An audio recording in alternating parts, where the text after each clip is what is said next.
여러분들 혹시 심심한 사과라는 말의 뜻을 알고 계신가요? 심심한 사과? 그거 마음의 표현 정도가 매우 깊고 간절한 용서를 구할 때 쓰는 한자 아니? 뭐 이렇게 생각하고 계신 분들이 많으실 텐데요. 네, 그렇습니다. 많은 분들이 아시다시피 심심한 사과라는 말은 깊은 사과라는 뜻을 담고 있죠. 이 말과 비슷한 뜻을 가진 표현으로는 깊은 사과의 말씀을 전합니다. 뼈 저리게 죄송합니다 등등이 있는데요. 근데 뭐 솔직히 이런 말은 평상시에 잘 쓰지 않은 말들이잖아요. 아니, 친구들이랑 놀다가 사과 상황이 벌어졌을 때 친구야, 내가 심심한 사과를 전해도 될까? 뭐 이러진 않으니까. 그러다 보니 우리 사회에서 이런 말들을 쓰는 것 자체가 점점 줄어들게 되고 이제는 단어의 뜻은 정확하게 알고 있지는 않아도 문맥상의 흐름만 파악하게 되었죠. 그런데 이런 상황은 우리 생각보다 조금 더 심각한 상황으로 번지게 되었다고 하는데요. 가장 대표적인 예시로 요즘 학생들이 단어를 몰라서 수업 진행이 안 된다고 하고 일부 네티즌들은 아까 말했던 심심한 사과라는 말을 듣고 아니, 사과가 왜 심심해? 난 안 심심해. 뭐 이런 반응이 나오고 있는 상황이라고 합니다. 또 많은 사람들이 사흘, 나흘조차 구분하지 못한다고 하죠. 결국 우리나라 기본 문맹률 1%라는 수치와는 달리 실질 문맹률이 75%에 달한다는 이야기가 나오고 이것은 OECD 국가 중 최하위권에 달한다고 하는데, 자 그럼 늘 1급 배밀 세종대왕님 아래없기 송구하오나 이 말은 무슨 뜻이옵니까? 문해력, 상식 논란이 벌어질 수밖에 없는 이유. 편 지금 바로 시작합니다. 문해력, 글을 읽고 의미를 파악하고 이해하는 능력, 또 더 나아가 이를 바탕으로 글을 이용해 상황의 문제를 해결하는 능력을 말한다 입니다. 이와 비슷한 말로는 독해력이라든지 뭐 물리라는 단어가 있죠. 그리고 이런 능력은 우리가 인생을 살면서 굉장히 중요한 부분을 차지하고 있잖아요. 뭐 예를 들면 취업을 했을 때 계약서에 불리한 내용은 없었는지 하다못해 기차 같은 대중교통을 탈 때 쓰여있는 안내문을 이해하는 데도 필요한 능력이 바로 이 문해력이죠. 이렇게 우리가 살면서 문해력은 많은 영향을 미치게 됩니다. 언젠가는 한 번쯤 보게 될 공문서, 계약서 등의 문서는 대부분이 어려운 문어체로 되어 있고 또 면접을 볼 때라든지 모든 대화를 나누는 것조차 영향을 미치기 때문이죠. 한마디로 글을 읽고 쓰는 것은 일상적인 생활을 위한 필수 조건이라는 거잖아요. 그러다 보니 많은 사람들이 이렇게 생각하고 있을 겁니다. 그래도 우리나라는 문맹률이 엄청 낮지 않아? 그럼 된 거 아니야? 실제로 우리나라에서 글을 읽지 못하는 사람들을 찾기 힘든 수준이잖아요. 게다가 OECD 국가 중 문맹률이 낮은 편에 속하고 있어 이 문제를 심각하게 생각하시는 분들은 많이 없을 겁니다. 하지만 엄연히 글자를 읽는 것과 이해하는 것은 다른 문제이죠. 아니, 분명히 나는 한글을 읽었는데 이게 무슨 뜻인지는 몰라. 예를 들면 사흘과 나흘을 구분하지 못했던 사람들이 많아 실시간 검색에 올라왔을 정도니까 뭐 이것만 봐도 문맹률은 낮지만 문해력이 부족한 사람들이 많다라는 것을 충분히 느낄 수 있는 상황인데, 이런 문제는 최근 초등학교, 중학교, 심지어 고등학교까지에서도 찾아볼 수 있었습니다. 아니, 공부를 하는 학생들에게 이런 문제가 있다고? 이게 무슨 일이야? 근데 뭐 초등학생들은 받아쓰기를 하고 글자를 배우는 단계니까 뭐 그렇다고 칩시다. 하지만 중학생 때부터는 이야기가 달라지겠죠. 자, 오늘 수업에 앞서 교과서를 펼쳐볼까요? 그리고 모니터에 있는 가제를 한번 읽어봅시다. 어잉? 어떤 걸 읽어야 해요? 가제는 랍스터 아닌가요? 가제가 뭐예요? 가제 이렇게 읽으면 되나? 선생님? 응? 가제를 랍스터라고 한다고? 너 정말 잘 배웠구나. 가제란 임시로 붙인 제목이란다. 아잉, 난 몰라. 가제는 랍스터라고 할래요. 그건 몰라도 사는데 지장 하나도 없어요. 이렇게 일반 사람들에게는 어렵지 않은 단어들이 학생들에게는 어려운, 아니 그냥 모르는 단어가 돼버리고 있죠. 그런데 이런 상황은 우리 생각보다 더욱 심각했습니다. 왜냐하면 많은 학생들이 현재 특정 단어에 대한 철자나 의미를 이해하지 못하고 있는 상황이기 때문이죠. 그러다 보니 수업을 진행하는 선생님들 입장에서는 수업 진도를 나갈 수가 없는 겁니다. 아이들이 수업을 하면서 모르는 단어가 나왔을 땐 질문을 하고 선생님은 그 질문에 대답을 하면서 수업보다는 단어의 뜻을 설명해주는 시간이 더 많은 상황이 되는 거죠. 학생들이 모르고 있던 가장 대표적인 단어의 예시를 좀 살펴보면 평론, 사물의 가치, 우열, 선악 따위를 평가하여 논한다, 변호, 남의 이익을 위하여 변명하고 감싸서 도와줌, 위화감, 도와되지 아니하는 어설픈 느낌, 차등, 고르거나 가지런하지 않고 차별이 있음 또는 그렇게 대함, 직인, 직무상 쓰는 도장, 뭐 이런 것들입니다. 이런 상황은 많은 학생들이 학습의 도구 역할을 하는 문해력이 떨어져 있다는 건데, 기본적인 단어의 뜻을 이해하지 못하는 상황이다 보니 당연히 수업 진도는 뒷전으로 밀려나기 시작했고, 심지어 영어 단어의 뜻, 그러니까 영어를 해석해서 나온 한국말을 모른다고 하는 경우도 있다고 하죠. 그런데 아무래도 중학교나 고등학교 때에는 비교적 긴 지문을 보게 되잖아요. 문학이나 과학, 영어 등의 문장을 읽고 해석한 뒤 문제를 풀어야 하는데 글을 이해하지 못하니까 아예 손을 댈 수가 없는 거야. 그러다 보니 학생의 본분인 학습을 포기하는 학생들도 생겨나기 시작했고, 교과서뿐만 아니라 줄글로 형성되어 있는 글들은 일굴이 하지 않는 성향이 나타나기 시작했죠. 여기서 생길 수 있는 문제점은 글을 읽을 때 자신이 원하는 정보만 읽고 나머지는 그냥 다 잊어버린다는 건데요. 이렇게 된다면 만약 사회에 나와서 어떤 문서를 가지고 계약을 할 때 자신이 보고 싶은 단어만 보고 넘어가겠죠. 이해를 하지 못한 상황에서 그대로 넘어간다? 그럼 눈 뜨고 코 베어도 뭐라고 하지 못하는 상황이 벌어질 수 있는 겁니다. 또 모든 학생들이 이렇게 문해력이 떨어져 있다고는 할 수는 없지만 그래도 공부를 하는 여러 학생들에게 이런 이야기가 들린다는 것은 참 안타까운 일이죠. 안타깝긴 하네. 우리나라의 미래를 꾸려나갈 꿈나무들이 이렇다는 게 뭐 이런 상황에 놓여 있지만, 이런 문제는 사회적으로 이미 예견되었던 부분이었습니다. 아무래도 시대가 시대인지라 정보를 접하는 방식이 많이 달라졌잖아요. 예전에는 뭐 신문이나 책, 뉴스를 통해서 접했었다면 지금은 스마트폰의 보급으로 손가락 띡띡해서 검색 한 번에 다 알 수 있으니까 학생들 알았다는 말이야. 공부를 어떻게 했는지 알아?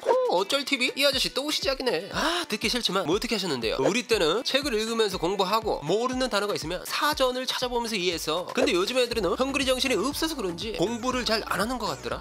좀 지금 시대가 어느 시대인데 누가 사전을 찾아보고 그래요. 우리가 알잘 딱갈센 할 테니까 내버려 두세요. 이렇게 스마트폰의 보급으로 수많은 정보를 핸드폰으로 접할 수 있는 사회가 되었죠. 그런데 이런 사회 발전은 여러 문제점을 발생시키기 마련이었습니다. 보통 모르는 것이 있으면 스스로 공부를 하거나 서로 질문을 하고 답변을 해주는 게 가장 이상적인 거잖아요. 뭐 메타인지, 그러니까 자신의 인지 과정에 대하여 한 차원 높은 시각에서 관찰, 발견, 통제하는 정신작용이라는 말인데, 뭐 메타인지의 사전적 용어를 말로만 들어도 이미 아 내가 지금 뇌를 쓰고 있구나 싶잖아요. 하지만 일부 학생들은 메타인지는커녕 스마트폰을 하게 되면서 마인드가 조금씩 바뀌기 시작한 거죠. 너 이거 알아?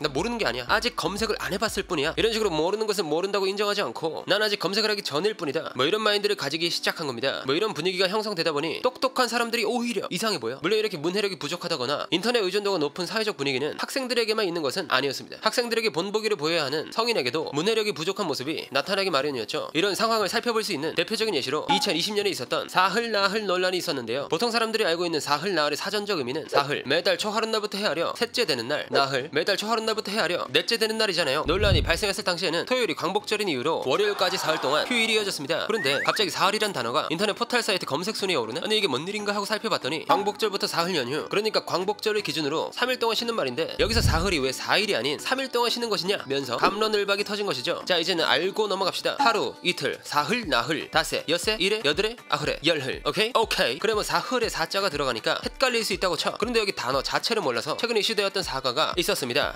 이슈가 되었던 사과? 그게 무슨 말이야? 여기서 말하는 사과는 바로 심심한 사과라는 말이 이슈가 되었었던 건데요. 심심한 사과라는 것은 쉽게 말해 마음속 깊이 사죄드립니다, 뭐 이런 뜻이죠. 게다가 이 말은 공식적으로는 꽤나 자주 쓰이기 때문에 논란의 여지가 없을 거라 생각했지만 한 게시물에 올라온 심심한 사과라는 말을 본 일부 네티즌의 반응은 우리의 고개를 갸우뚱하게 만들었습니다. 심심한 사과? 야야 말이 되는 소리를 해라 좀. 어떻게 사과가 심심하냐. 일단 난 안 심심해. 잠깐만, 사과는 달달해 맛있는 거 아니야? 싱거우면 좀 그런데 지루한 사과는 뭔 말을 하는 거야. 도저히 이해할 수가 없네. 앞으로는 생각 있는 사람이 글을 올려주세요, 뭐 이런 식의 댓글이 달리는 겁니다. 아니 이럴 수가. 이렇게 보니까 학생들의 문해력이 문제가 아니고 성인들이 더 문제인 것 같네요. 실제로 우리나라 기본 문맹률 1%라는 수치와는 달리 OECD 국제 성민 문해 조사에 따르면 우리나라 실질 문맹률은 75%로 조사되었다고 하는데요. 이로 인해 21세기 신문맹이라는 말이 나오기도 하죠. 이런 문제점은 디지털 매체를 사용하면서 듬성듬성 건너뛰기를 한다거나 빠른 겉핥기식 읽기에 익숙해지는 것에 있다고 합니다. 당연히 이해 없이 빨리빨리 넘어간다면 문해 능력이 갈수록 퇴보할 수밖에 없는 거지. 그렇긴 한 것 같네. 최근 책보다는 영상을 많이 접하고 영상도 대충 보는 거 인정한다. 그럼 이거 어떻게 해결해야 해? 뭐 문해력 부족의 해결 방법으로는 독서를 통한 깊이 읽기, 신문을 읽기 등이 있다는 것은 거의 대부분의 사람들이 인지를 하고 계실 겁니다. 물론 신문과 책을 읽는 것도 굉장히 중요한 것이지만 아무래도 그중 가장 중요한 것은 모르는 것을 받아들이는 태도에서 나온다는 생각이 듭니다. 우리는 대화를 하다가 모르는 단어가 나오게 된다면 문맥과 상황을 통해 뜻을 유추하게 되죠. 이때 나는 아는데 모르는 거다, 뭐지 이 말도 안 되는 소리는? 이러지 마시고 도저히 해석이 안 될 땐 사전을 찾아보거나 스마트폰으로 검색해 단어의 뜻을 찾다 보면 단어에 담겨있는 뜻을 이해하게 되고 결국에는 언어를 습득하게 될 것입니다. 어떤 사람이든 세상의 모든 것을 알 수는 없는 거잖아요. 모르는 것은 상황을 보고 추론해보고 그것을 통해 아는 것을 늘려가는 사회가 왔으면 좋겠네요. 자 그럼 우리 사회가 문해력 부족으로 소통이 단절이 되지 않기를 바라면서 오늘의 1급 비밀 마치도록 하겠습니다. 다음에 또 다른 이야기를 담으세요. 1급 비밀 파일을 들고 다시 찾아오도록 하겠습니다. 감사합니다.